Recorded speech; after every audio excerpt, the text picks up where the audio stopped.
કરોડ દેવતાની હાજરીમાં અહીં જે લગ્ન વિધિ થઈ આપણી માધવપુરનો માંડવો, યાદવપુરની જાન, પરણે રાણી રૂક્ષ્મણી વરરાય છે ભગવાન. એવી ભૂમિની અંદર આજે અવરઘોડિયા જે બેઠા ને ભાગ્યશાળી છે ખરેખર. અને એની તાકાત જોજો.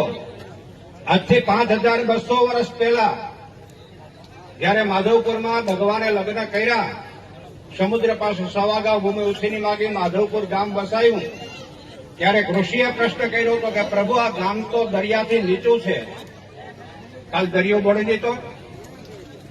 માધવપુરના રહેનારાઓને ખબર નથી કે ભગવાને આપણી રક્ષા માટે 3 ચક્ર મૂક્યા છે. પહેલા અગ્નિ ફેરા ફેર્યા, એ અગ્નિ આત્રોલી ગામ મૂક્યો, અગ્નિ તીર્થભાઈનું. સુદર્શન ચક્ર માધવપુરને સમુદ્ર મૂક્યું, ચક્ર તીર્થભાઈનું. કમળનું ફૂલ ગોરસેર મૂક્યું, પદ્મ તીર્થભાઈનું.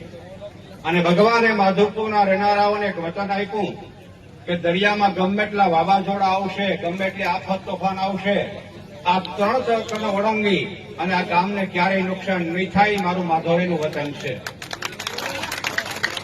અને તમે જોવો જ ને